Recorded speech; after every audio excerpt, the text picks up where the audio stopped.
Est-ce qu'il vous est déjà arrivé de rester un peu trop longtemps aux toilettes? Aujourd'hui, nous allons revisiter une expérience similaire. Des jeux qui ont une senteur un peu proche du caca, qui nous laissent une expérience légèrement regrettable avec des fourmis dans les jambes et du temps qu'on aurait pu passer à quelque chose de mieux. Oui mais voilà, l'expérience n'est pas tout à fait désagréable et on s'habitue vite à l'odeur d'excréments.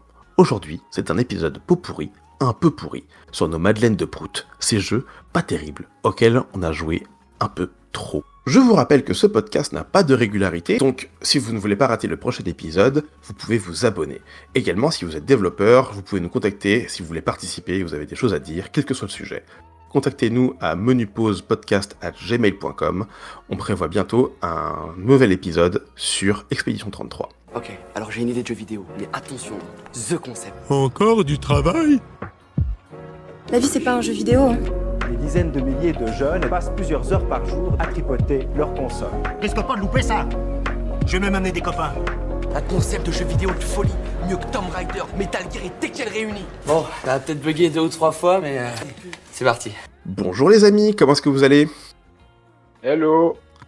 Ça va et toi? Bonjour. Ça roule. Je suis aujourd'hui accompagné de Kim. Kim, tu es directrice artistique au sein d'Ubisoft. Comment est-ce que ça va? Bonjour, bonjour. Eh ben, ça va très bien. Et toi? Ça va bien. Je vais te soumettre aux mêmes règles que tout le monde. Est-ce que tu pourrais nous dire quel est ton jeu préféré et ton jeu du moment, Kim? Mon jeu préféré, c'est Eternal Darkness. Très particulier, un peu oublié, mais ça a vraiment beaucoup marqué mon adolescence, on va dire.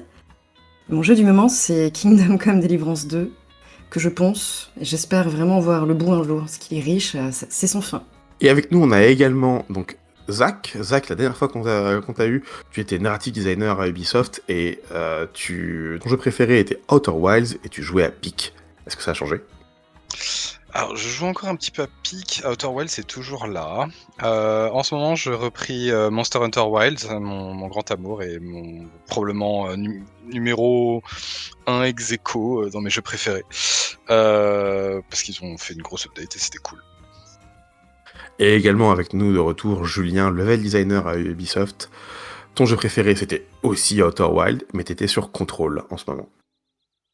C'est ça que j'ai fini. Et j'ai fait, histoire de terminer d'en terminer définitivement avec Remedy, j'ai joué à Alan Wake 2 et les DLC. Et j'ai pas trop aimé MDR. Désolé. Et moi, je suis toujours Louis, votre hôte, technical designer à Ubisoft, et mon jeu préféré, toujours, ça ne changera pas, The Legend of Zelda, Tears of the Kingdom. Aujourd'hui, on va parler donc de jeux pas terribles, de jeux auxquels vous avez joué. Alors je pense que ici, c'est quand même souvent des jeux auxquels on a joué quand on était plus jeune, mais qui nous ont marqué, parce qu'on a passé beaucoup de temps, et je vais commencer à ouvrir le bal avec Doshin the Giant sur GameCube. Alors, sur GameCube, moi j'y ai joué sur GameCube. C'est un portage d'un projet à la base qui est de la Nintendo 64 avec un mode, je crois, qui a été porté sur GameCube, qui était disponible en Europe et au Japon, mais pas aux États-Unis. Doshin the Giant. Alors de quoi ça parle? Est-ce que genre connaissez Doshin the Giant déjà ou pas? Ouais. C'est GameCube era, ouais. J'ai vu passer. Mais je savais pas que c'était sur N64 à la base. Par contre. C'est un projet N64 à la base, ouais. Mais ça explique beaucoup de choses, surtout au niveau des graphismes, on va pas se mentir. Donc Doshin the Giant, pour expliquer aux gens qu'est-ce que c'est un jeu, un godlike fait par Nintendo, où on incarne un grand géant jaune, Doshin, qui sort de la mer et qui va devoir aider des villageois à construire des civilisations, à se protéger des désastres naturels. Le jeu se sépare en jours. Et je crois qu'une journée, ça doit être une vingtaine de minutes, un truc comme ça. Et donc, tous les jours, on sort de l'eau. On a notre taille normale. Au fur et à mesure de la journée, on va pouvoir grandir. Mais à la fin de la journée, on va retourner dans l'eau. Et le lendemain, on va avoir taille normale. Et quel est le but du jeu? Le but du jeu, c'est d'aider les gens à faire fleurir leur civilisation. Et à faire construire des monuments en notre... je sais pas si c'est des monuments en notre faveur, en notre image, ou c'est juste des monuments pour leur culture. Et c'est un peu un jeu d'achievement, parce que le but, c'est de faire construire l'ensemble des monuments à l'ensemble des civilisations. De Chine, c'est pas très bien. Vraiment, c'est pas très bien. Mais en vrai, c'est intriguant. Genre, le visuel, tu vois, ce grand géant jaune, un peu bonnet avec ses grandes deux oreilles, genre, t'as envie de savoir ce que c'est. En plus, c'est un jeu Nintendo, en général, il y a un peu le côté aussi love quality, ça peut être pas trop mal. En fait, c'est un jeu de gestion, de godlike, où t'as assez peu d'impact sur ce que font les gens. Tout ce que tu peux faire, c'est répondre à leurs besoins. J'ai besoin que tu montes le sol, j'ai besoin que tu descendes le sol. Tes pouvoirs, c'est monter le sol, descendre le sol, ramasser des arbres, et c'est à peu près tout, hein. Vraiment, c'est à peu près tout. Et du coup, en fonction de ce que tu fais pour les aider, tu vas gagner des cœurs, et ils vont te faire grandir. Mais le petit twist qui change tout, c'est qu'en appuyant sur une des gâchettes, tu te transformes en Jashin, je crois, qui est le méchant rouge géant qui fait peur aux gens, et du coup, il te donne des crânes, et si tu remplis ta jauge intégralement de crânes, également, tu grandis. Et Jashin, il est fort parce qu'il vole, il saute haut, il lance des boules de feu, il est trop cool. Et du coup, moi j'ai joué à ce jeu donc à l'époque de la GameCube, j'avais je sais pas, genre 12 ans, un truc comme ça. Pour vous dire, j'ai quand même joué à ce jeu alors que j'avais en même temps Wind Waker, Metroid Prime et tout, hein, que j'avais fini. Mais j'ai quand même passé du temps sur Doshin alors qu'il y avait quand même de bien meilleurs jeux sur le catalogue à disposition. Parce que, il y a un truc avec ce jeu. C'est pas bien, les contrôles sont atroces. Il y a un truc qui est très étrange, il y a une espèce de feedback loop négative t'as besoin d'être grand pour pouvoir avoir des pouvoirs plus forts. Donc plus t'es grand, plus tu vas vite, plus tu sautes loin, et surtout plus tu vas pouvoir modeler le sol facilement, parce que un de tes pouvoirs c'est de modeler le sol. Tu vas pouvoir modeler des plus grandes surfaces de sol, mais plus t'es grand, plus tu gênes les villageois. C'est impossible de faire de la précision, c'est impossible à faire. Et du coup, moi quand j'étais jeune, à la fin, quand j'étais grand, j'avais qu'une seule envie, c'est de me transformer en Jashin et de tout casser. Et en fait, ce jeu, pour moi, il incarne ça. Il incarne cette... Je sais pas si vous avez déjà vécu ça, ce sentiment de jouer à SimCity, souvent avec les cheat codes, où juste tu t'amuses à jouer avec le système, à faire des jolies villes, des machins comme ça, juste pour le plaisir de tout casser. Ouais. Et je crois que c'était ça mon principal plaisir dans Doshin, et c'est ça que j'en ai retiré principalement. Puisque le jeu en lui-même, ça consiste juste à... En gros, t'as 3 civilisations, je crois. T'as les bleus, les rouges et les verts. T'as 4 avec les jaunes. Et en gros, quand ils se développent suffisamment longtemps, ils font des maisons et tout. Et au bout d'un moment, tu peux leur donner une fleur. Les fleurs, tu les as en prenant des arbres, en les mettant ensemble, ça fait éclore d'autres arbres et une fleur au milieu.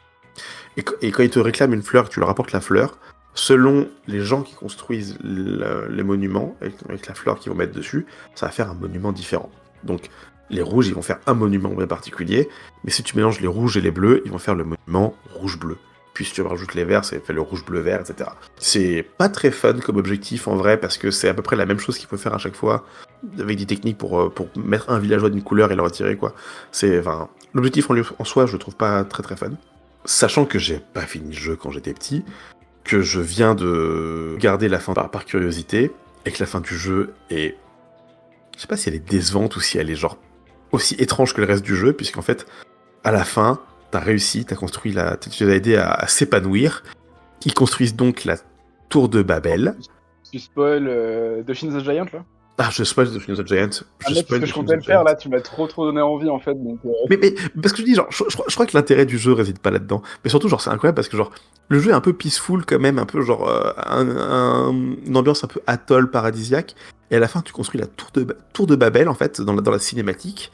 Et, cataclysme, et tout le monde meurt parce que tour de Babel, parce que vengeance divine. Et t'es genre, d'accord, tout ça pour ça. C'est horrible. Ouais, je comprends pas trop le délire qu'ils ont eu. La morale, c'est voilà, il faut pas, en fait. Mais ouais. Mais j'ai des souvenirs du trailer de Shin the Giant, et ça avait l'air chiant de base, en fait. Mais rien qu'un screen du jeu, un screen du jeu, tu te dis j'achète pas le jeu parce que le jeu, c'est un jeu, un mauvais jeu de 64, tu vois, genre c'est pas beau. Oui, bien sûr, mais moi j'étais jeune, et surtout, le jeu, le trailer est pas intéressant, mais à l'époque, on achetait les jeux à la jaquette. Et la jaquette, elle est intrigante. Elle est super intrigante. Pour quelqu'un qui a vu le géant de fer récemment, pour quelqu'un qui aime bien les jeux Nintendo, pour quelqu'un qui aime bien les trucs un peu bizarres, genre ce grand géant tout jaune, et c'est extrêmement intrigant. Avec cette ambiance un peu atoll paradisiaque, le jeu est au moins remplir un petit peu ce côté bizarre qu'il promet. Et c'est peut-être ça qui fait que genre, que j'ai quand même apprécié. Il a ce petit côté ovni, et je crois que c'est un des rares jeux de toute ma vie, où à l'époque j'avais le temps, où j'ai apprécié un peu rien faire. J'ai apprécié un peu genre un jeu bac à sable. C'est rare que j'apprécie les jeux bac à sable, et je sais pas pourquoi, celui-ci, il y avait tellement rien d'autre à faire dedans, mais il était tellement étrange que le côté bac à sable, il m'a un peu hook. Et ça, j'ai trouvé ça cool. Tu vois, le côté cette jaquette, elle intrigue. Moi, je trouve que le look de Doshin, il est un peu angoissant. Enfin, tu sais, moi, il me rappelle les bonhommes gonflables devant les car sellers aux États-Unis, tu vois, ce Oui. machin là qui prend le vent par le dessous. Et je trouve qu'il est pas, tu vois, pour un produit très Nintendo-esque, on va dire, même si il fait presque plus art contemporain au final, tellement il est conceptuel, je le trouve presque angoissant, alors que généralement ils nous ont habitués à des choses attachantes, des designs vraiment marquants. Et moi, personnellement, il me génère que de l'angoisse avec sa tête de Lego. Je trouve qu'il y a déjà des choses qui ont du mal à te le vendre. C'est, voilà, my two cents, mais... Et surtout, ce qui est incroyable, quand tu dis qu'il est un petit peu angoissant, c'est comme j'ai dit, genre, quand il te donne des cœurs, tu peux faire grandir, et quand il te donne des crânes, tu grandis aussi. Et bien sûr, quand t'es en Jashin, tu peux avoir quasiment que des crânes.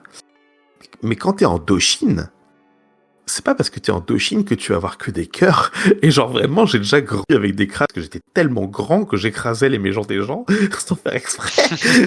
Et du coup, avoir ce grand géant d'amour jaune qui est haï par la population parce qu'il est trop penaud et qu'il écrase les maisons sans faire exprès, moi je trouvais ça, genre, ça racontait un truc, tu vois, genre, j'aimais bien.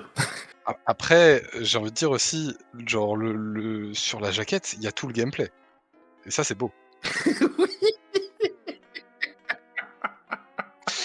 C'est beau quand même. C'est un bon achievement. Et il y a la moitié des personnages du jeu modélisés, donc c'est-à-dire qu'il y a genre que les villageois et Doshin, et il y a Doshin. T'as tout vu, quoi. Il n'y a même pas besoin de jouer au jeu, au final. C'est trop bien. Et oui, parce qu'en plus, c'est ça qui est génial, c'est que genre, la reward, enfin, genre, le but, c'est de construire les monuments. Et genre, j'ai regardé des vidéos de let's play, des gens disent genre, bon, bah alors, ok, donc là, j'ai mélangé telle couleur, qu'est-ce que je vois comme monument? Les monuments sont souvent très décevants. Il y a des trucs, c'est des caca. Il y a des trucs, c'est littéralement des statues en forme de caca. En tout cas, si vous voyez des vidéos YouTube, parce que j'en ai vu plein, des gens qui vous disent Doshin, c'est une hidden gem de la GameCube, un petit truc à rattraper. Non. Non. Je suis en train de regarder ça et je dois avouer que je suis soufflé par la rapidité de gameplay. Il se passe plein de trucs à l'écran, quoi. Vraiment, parlons sérieusement.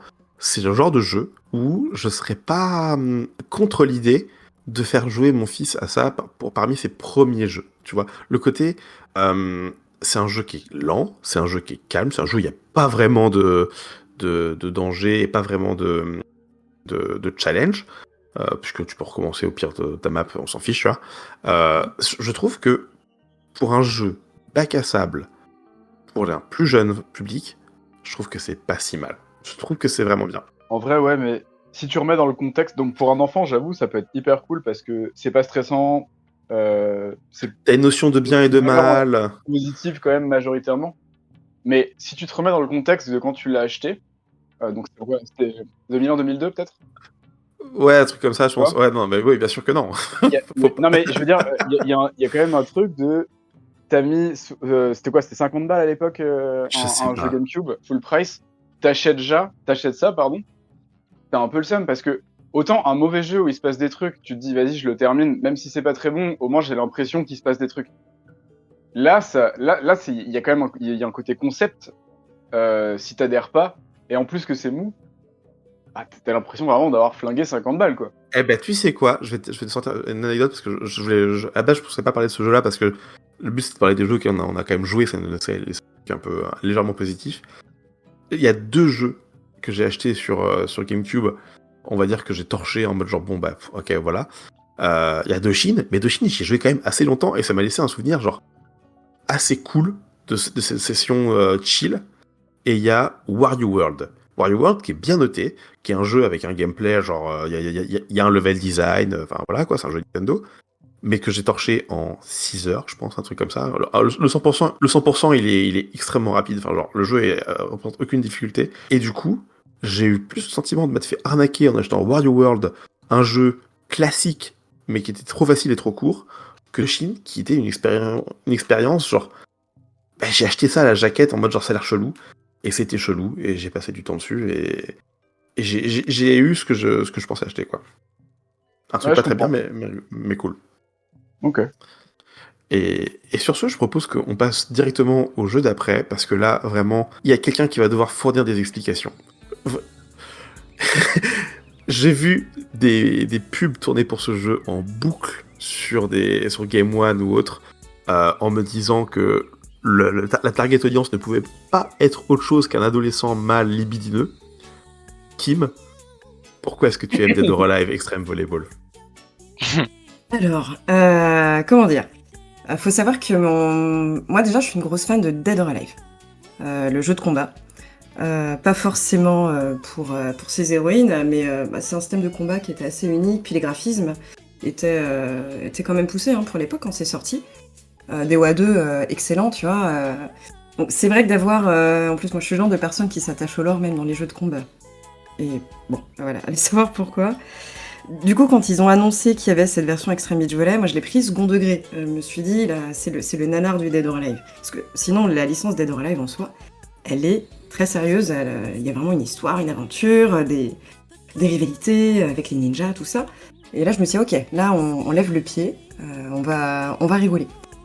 Et donc, et le scénario, déjà, de base, il est cool. Yazak, il a gagné au loto, ou il a gagné le DOA, il a plein d'argent, il s'est acheté une île et il invite ses copines en vacances. C'est pas moi. Hein. C'est un personnage du jeu, ouais. Mais déjà, tu vois, le métalore de se dire, il y a un personnage d'un jeu de combat, il a gagné à la loterie, du coup, il se paye une île. Parce qu'il y a un scénario, en plus, dans DOA Extreme Beach Volley. Vraiment. Bref, et voilà, donc moi j'ai sauté dessus en me disant ça va être la version un peu fun, tu vois, moins prise de tête qu'un jeu de combat, pour creuser un peu du lore. Faut savoir que Dead or Alive est un très mauvais jeu de volleyball. C'est un très bon jeu de plein de trucs, mais pas de volleyball. Bon, je pense que personne n'est étonné. En fait, quand t'es le but du jeu, parce que si on devait resituer, c'est quand même, tu choisis une des héroïnes. Moi, je prenais Elena, la française, évidemment. Et tu peux pas jouer au volley tout seul. Donc, il faut que tu te fasses une copine. C'est important, ça, l'amitié. C'est une belle notion dans la vie. Et du coup, tu dois apprendre un petit peu ce que les autres, elles aiment bien, leurs plats préférés, leurs couleurs préférées. Récolter un peu d'argent la nuit au casino. Vraiment, toute moralité dans ce jeu a disparu. Donc, tu vas vraiment jouer au casino, te faire des sous pour te payer. Ah, je me rappelle qu'Itomi, elle aime bien le violet, je vais lui acheter... non, c'était Ayane qui aimait le violet, pardon. Je vais lui acheter un vernis à ongles et essayer de la convaincre de faire équipe avec moi pour aller faire du volley nul. Voilà, c'est ça le but. Et une fois que t'as une copine, tu vas pouvoir faire des parties de volley ou d'autres activités qu'ils ont beaucoup développées, donc c'est surtout le 2 que j'affectionne particulièrement, avec le tir à la corde et la bataille de Popotin.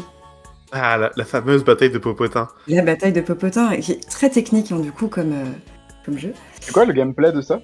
Pour de vrai? Enfin, c'est quoi? C'est du button mashing? C'est du button dashing, ouais. Il faut réussir à faire tomber la concurrente dans la piscine qui T'as fera même pas un une petit... notion de timing ou un truc comme ça à voir? Je crois qu'il faut garder l'équilibre aussi en parallèle. Ok. Je l'ai pas relancé depuis. C'est épatant de savoir qu'on peut faire un jeu avec ça. Je trouve ça fou. Il y a plein de gameplay side. Alors, ils ont intégré le jet ski dans le 2. Et après, il y a tous les trucs. Alors, évidemment, pour adolescents qui aiment les dames en 3D, la séquence de bronzage où, selon le maillot que tu as mis, tu n'as pas les mêmes traces. Donc, ça dépend de la quantité de crème que tu vas mettre. Très important de gérer sa crème dans la vie. Voilà. Bon, bref. Moi, je l'ai pris second degré. Ça m'a beaucoup fait rire de collectionner les maillots de bain. Tu passes ton temps à acheter des chaussures, des vernis ongles et des maillots de bain dans ce jeu. Ouais, c'est tout ce que tu fais, l'objectif. Et tu dois passer 7 jours sur l'île. J'imagine que vu que c'est une île où il fait beau, une île paradisiaque, t'as aucune raison de mettre quelque chose qui ressemble à un pantalon ou un t-shirt dans tout le jeu. Non, je vois pas pourquoi tu mettrais une doudoune. De toute façon, voilà, on t'en fournit pas de base. C'est ça. Il n'y en a pas en fait. On n'a pas envisagé. Et tu passes 16 jours, et au bout de 7 jours, il y a un final twist qui fait que ta semaine est terminée, tu dois relancer. Voilà. Et ainsi de suite. pour le plus grand bonheur voilà, des joueurs. Petit plus, ce jeu proposait de mettre ta propre playlist sur ta clé USB de ta 360 pour mettre ta musique dans le jeu. Pas dégueu comme feature. Pas dégueu. Ça, c'est stylé. Pas mal. T'avais ta propre radio. Qu'avais-tu mis comme musique, Kim? Ah bah, je pense que j'avais mis du métal et du hard rock. Parfait. Incroyable. Non, mais faire une partie de volley sur du corne, c'est assez drôle. Hein.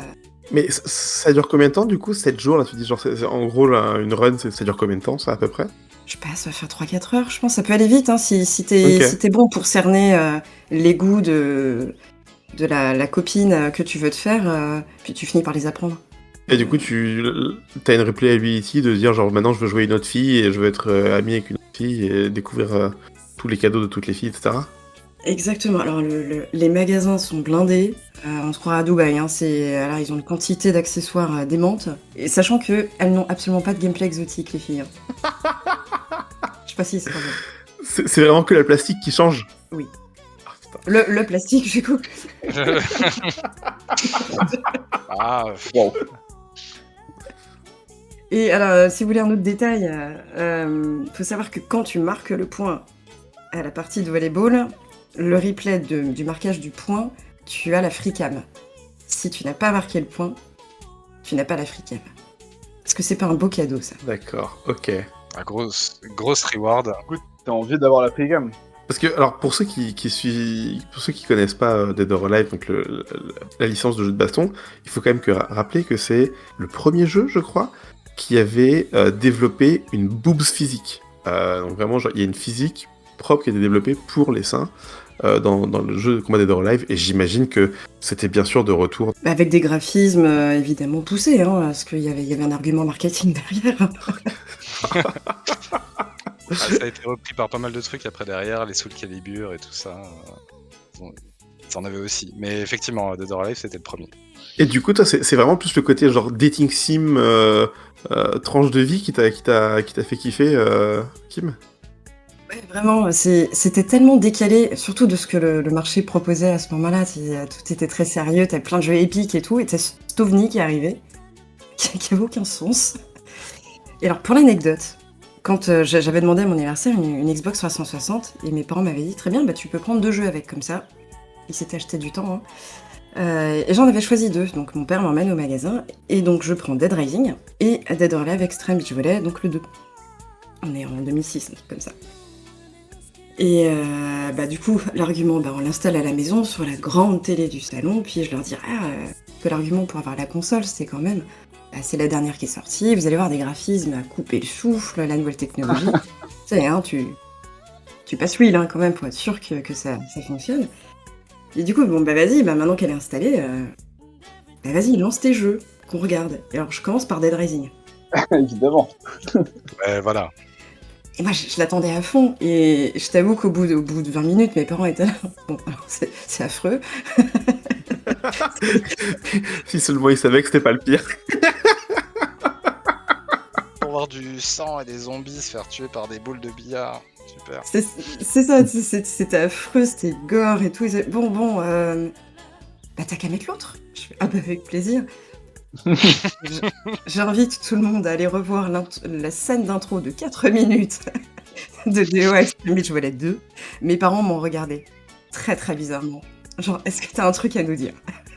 Mais je pense que genre le fait que tu sois une fille à ce moment-là a peut-être sauvé comment dire, l'espoir qu'avaient tes parents en toi, parce que je pense que un mec qui met ça sur la télé du salon, tu dis genre non, c'est pas possible quoi. S'il vous plaît, c'est pas possible. Je pense que c'est chaud dans tous les cas, hein, en vrai. Ouais, il y a pas de. C'est comme regarder MTV avec la famille, tu vois, genre bah non ça.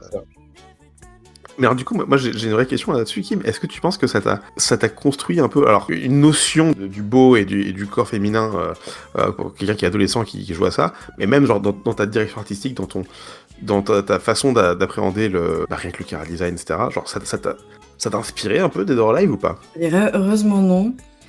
Je pense que j'avais déjà le recul, on va dire, déjà il y a ce qu'il faut prendre en compte. Déjà, c'est aussi la fracture culturelle. Parce que bon, elles ont leur plastique, mais aussi à tomber, elle est queen, etc.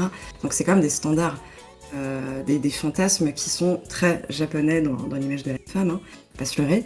Donc moi, ça a surtout nourri mon humour, hein, je t'avoue, en me disant Ok. c'est tellement gros, c'est presque tellement gros que c'est inoffensif. Tu vois ce que je veux Ok. dire? Ouais, C'est- ouais, c'est ouais. tout. Mais alors, en vrai, est-ce que ça n'a pas nourri tes craintes au moment d'aller rencontrer les mecs qui ont développé ça potentiellement au premier degré, tu vois? C'était un ovni, encore une fois, que ce soit lui ou toi, des Bayonetta qui ont pu faire aussi pas mal de bruit là-dessus, etc. Je t'avoue que j'ai toujours gardé de la distance avec ça et que j'ai aussi eu confiance en tous ceux qui faisaient tout le reste de l'écosystème. Donc vraiment, enfin, je l'ai vraiment abordé 1000% second degré. Et quand les copains venaient à la maison, on y jouait et on rigolait beaucoup en disant mais c'est tellement abusé, c'est incroyable quoi. Et on se battait pour acheter des maillots de bain, je veux dire. Tu peux pas dire ça avec ta bande de copains tous les jours. Donc finalement, ça nous a amené à avoir des soirées assez décalées. Ok. Et ça m'a pas généré d'inquiétude parce que c'est pas mauvais goût, mais c'est presque inoffensif. Ils ont passé la limite par la suite avec la feature du voyeurisme. Que moi, par exemple, j'aurais pas du tout. Là, m'aurait pas du tout fait marrer dans ouais. le premier.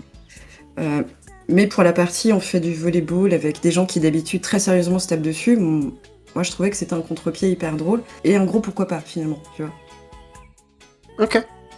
Enfin, ça aurait été des wafs et du ski, j'aurais pris avec autant d'humour, tu vois. Et du coup, la question la plus importante, aujourd'hui, c'est qui ta waifu? Est-ce que c'est toujours Elena ou... Ouais, je dirais Elena. Mais j'ai toujours bien aimé Kazumi aussi parce que les ninjas quand même. Hein. Elle est Ou ninja. force ninja. Je viens de remater je viens de remater l'intro. J'étais seul chez moi, déjà, j'étais un peu mal. Alors, je t'imagine pas devant ta famille en train de justifier l'achat. J'avoue. C'est chaud, c'est très très chaud. Ah, le petit cornet de glace. En fait, ça va jusqu'au moment où il y a une meuf qui fait un triple backflip nu dans une cascade. Voilà.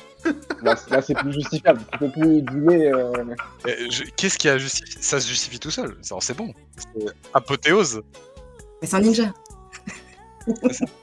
C'est un des truc ninjas, de il a ninja. rien justifié. C'est vrai. Sur un registre extrêmement différent, je pensais être un bon contender avec des jeux un peu obscurs avec mon Doshin, mais là je vois Zach qui nous sort un truc. Mais je crois qu'il y a que toi et 5 personnes dans le monde qui connaissent ça. Parle-nous de Space Station Silicon. Alors, Space Station Silicon Valley. Alors, je pense que j'ai un truc genre 10 ans, 11 ans. J'ai la Nintendo 64 à la maison. Et voire peut-être même moins. Je vais peut-être avoir 9 ou 10 ans, ouais. Et je vais à la ludothèque sur Genève.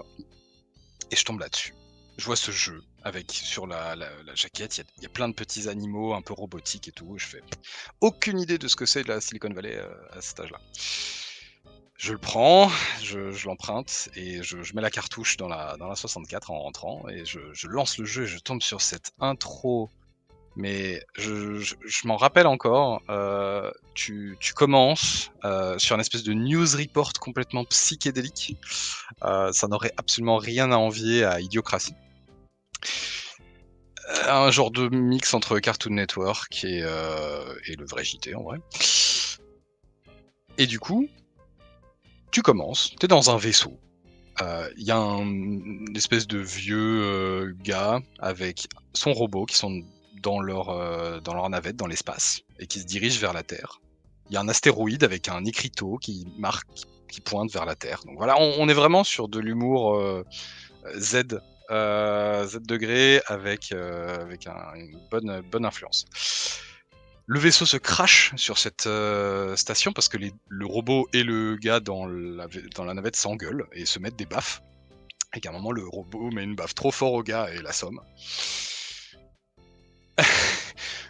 En se crachant, ils écrasent un chien robot qui était en train de compter fleurette à un mouton robot.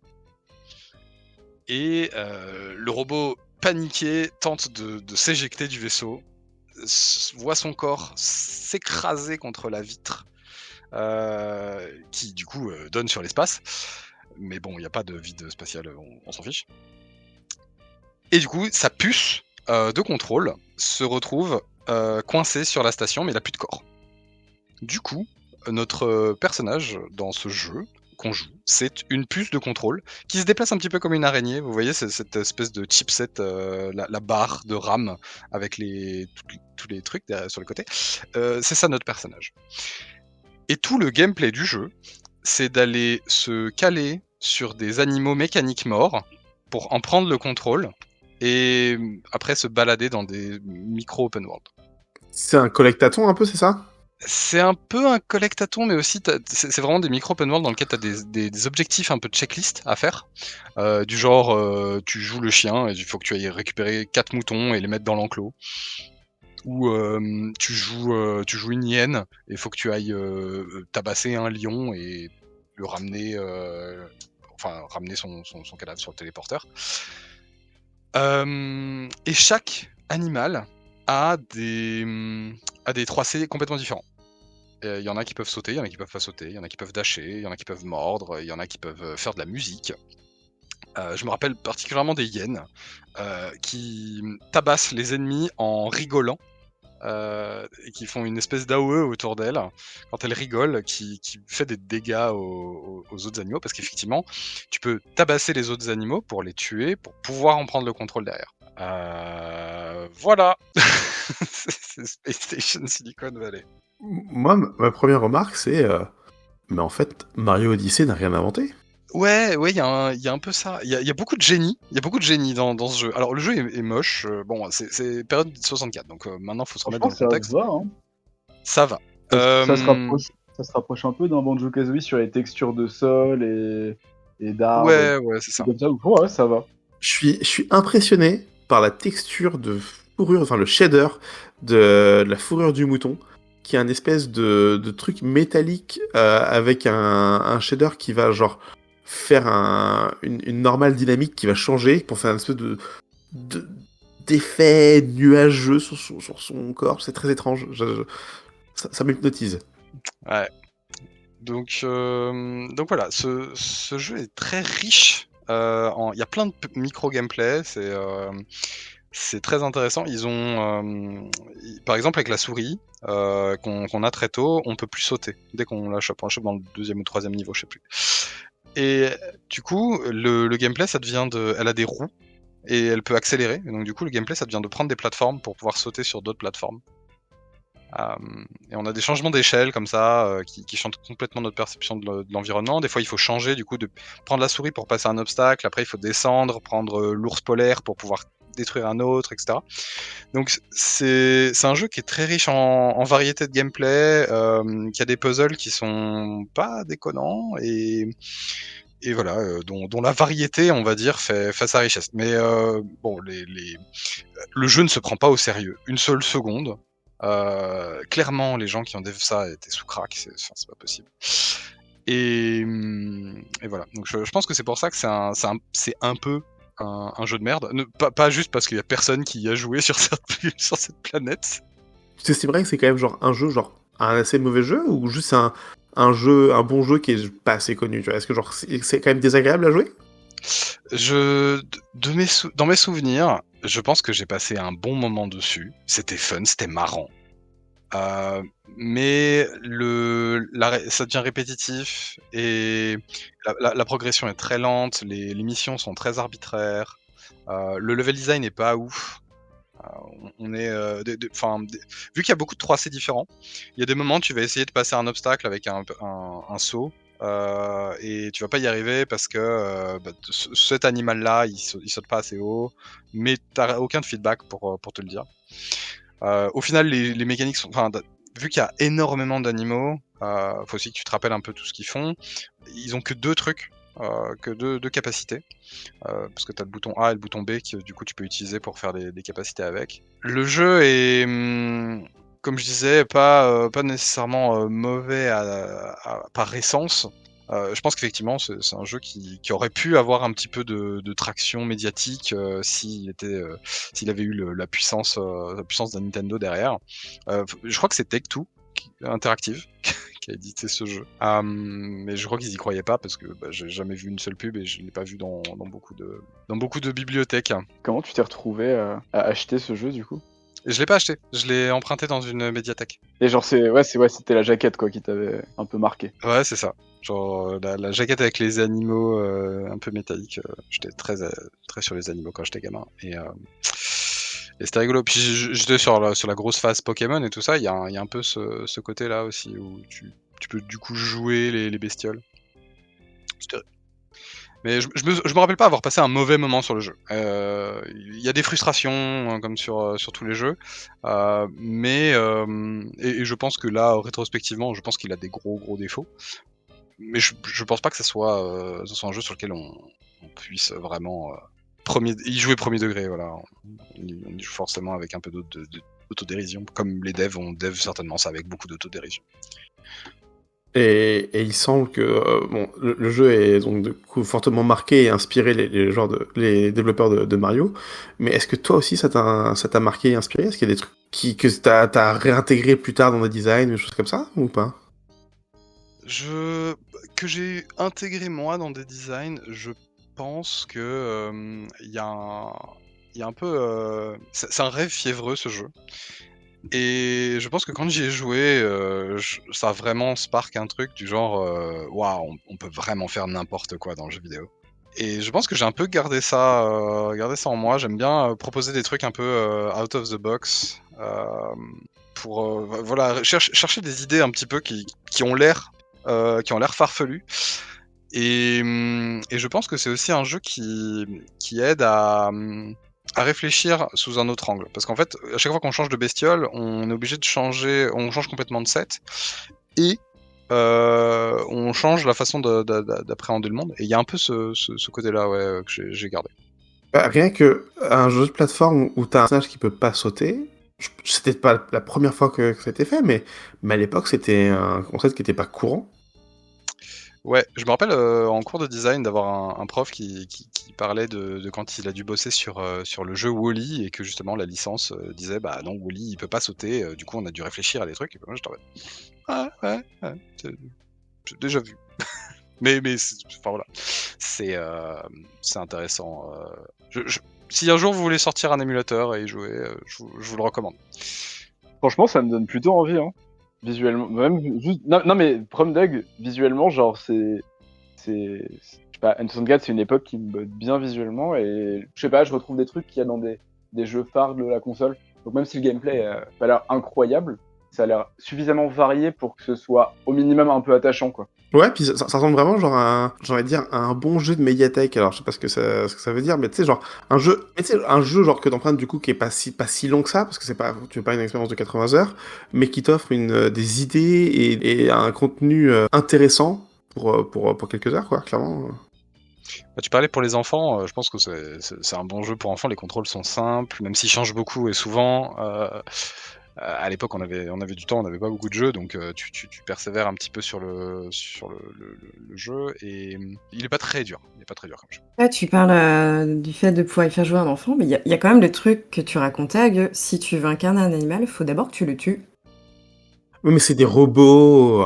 Non, mais je me rappelle dans Spyro, quand tu devais charger les papillons et les manger, ça m'angoissait. J'étais triste pour les papillons, tu vois ce que je veux dire? Kim n'a jamais 100% Spyro du coup. Dommage. Tu le sais désormais. Alors que là, scène d'intro, tu écrases un chien, tu prends le contrôle de ce chien par nécromancie numérique, tu butes le mouton avec lequel il allait se marier, tu en prends le contrôle et tu finis le niveau. C'est une belle histoire. C'est magnifique. Très belle histoire. C'est magnifique. Et en parlant de poésie, sur le prochain jeu, Kim nous a parlé de beaufry assumé second degré. Il est peut-être temps maintenant de parler à Julien de beaufry premier degré, très dur à assumer. Parle-nous de Duke Nukem Forever.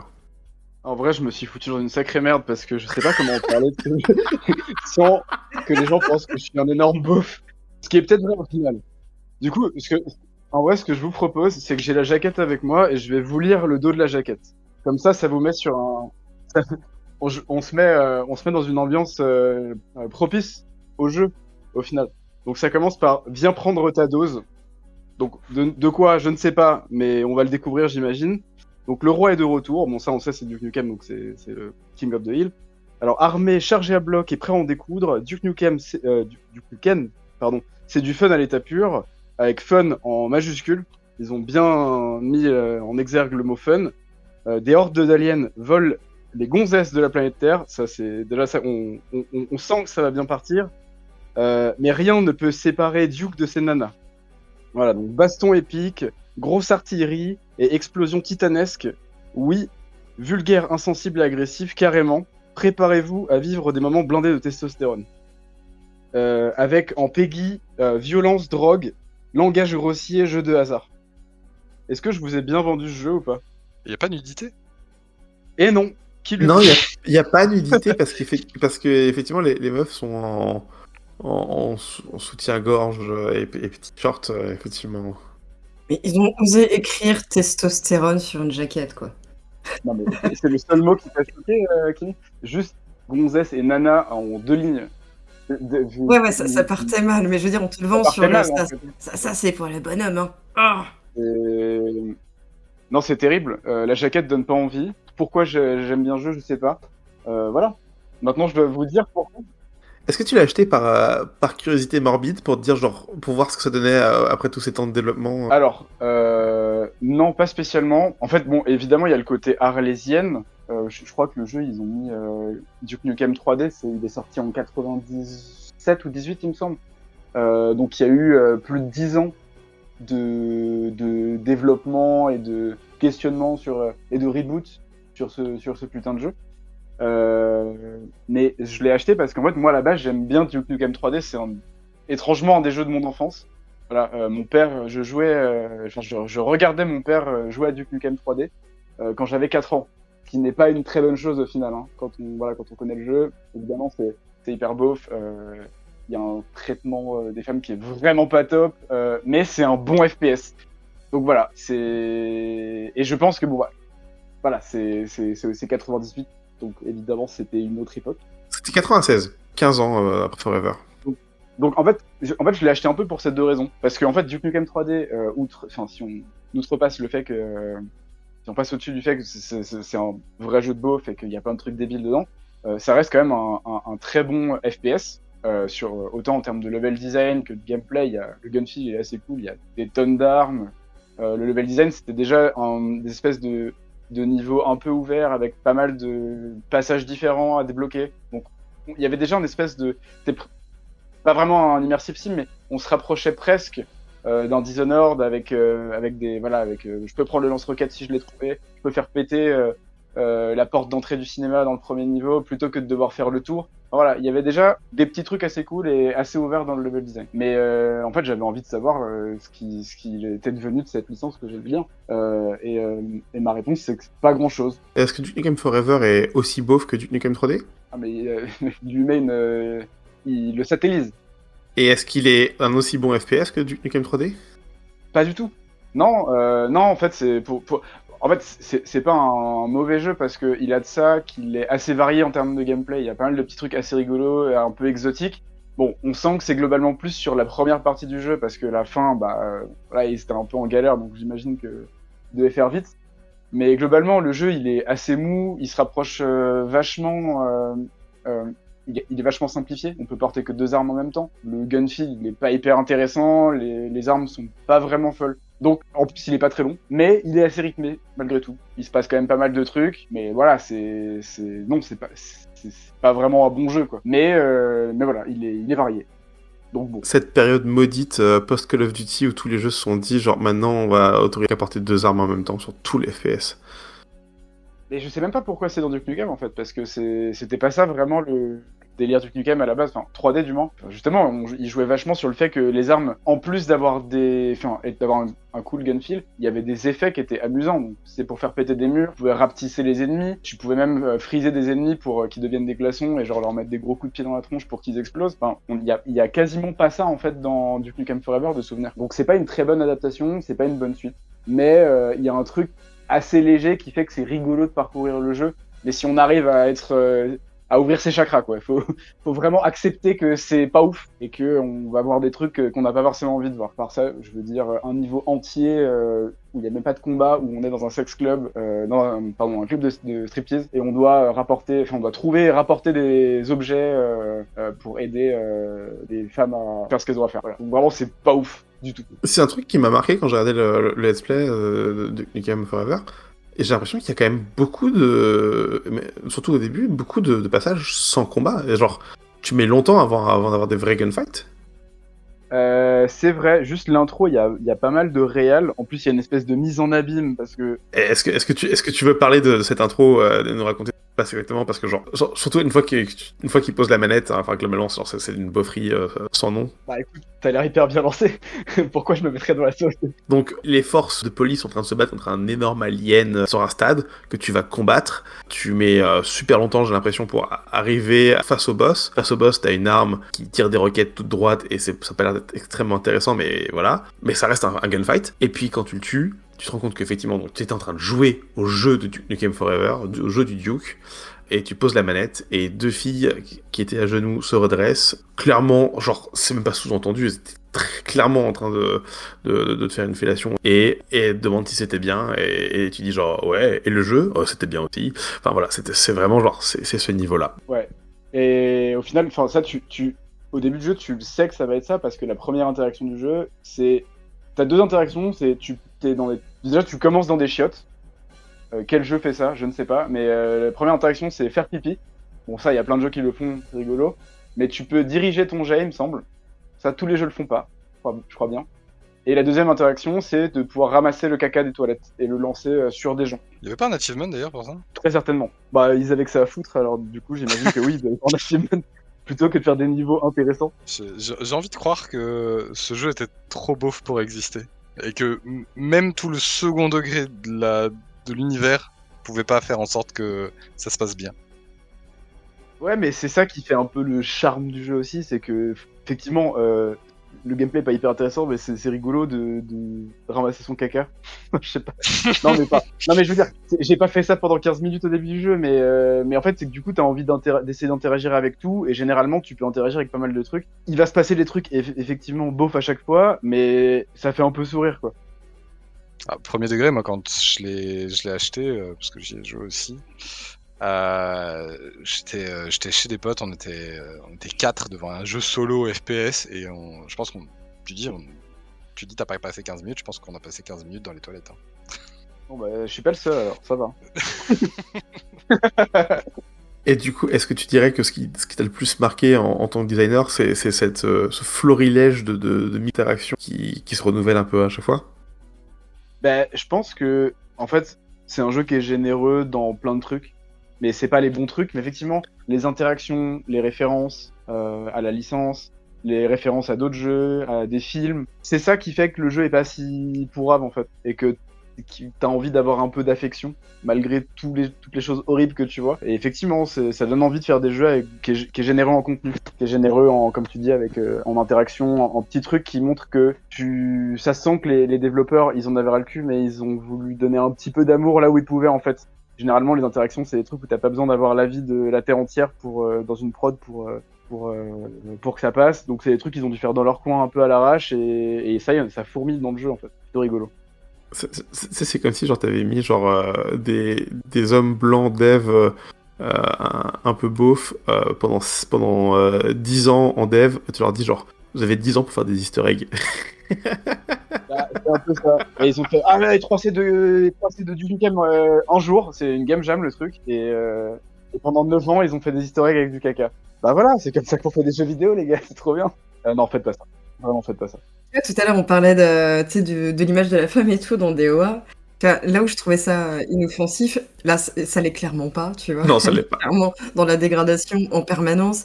Enfin, je vois l'espèce de Docteur Maboul avec les vagues aliens là, qui passent par... C'est indescriptible, cette image. Au lieu d'être un patient sur un lit d'hôpital, c'est une femme à poil. Enfin, au bout d'un moment, en fait, c'est pas drôle, c'est plus drôle, quoi. C'est presque agressif, quoi. C'est ce que je veux dire? Ouais, non, non, mais clairement, c'est pour ça que. Ça aurait pu être drôle, mais là, en fait, c'est too much. Je pense que même un beauf, il trouve ça pas ouf, quoi. Ah bah, j'en suis la preuve. Ouais, j'ai pas trouvé ça ouf. Ici le Louis du montage qui interrompt votre programme. Ce que vous venez d'écouter était la première partie de notre épisode en 3 parties. J'espère que vous avez apprécié, et on se retrouve la semaine prochaine. Salut les amis. Vous et moi, nous avons dit des choses que vous allez regretter. C'est scandaleux de vendre un truc pareil. Vous les testez vos jeux au moins? Vous savez ce qu'il y a dedans? Mais nous pouvons mettre nos différends de côté. Tu veux qu'on se tire l'oreille? Bon bah vous pourriez faire un effort aussi. Vous êtes vraiment pas bon public, hein.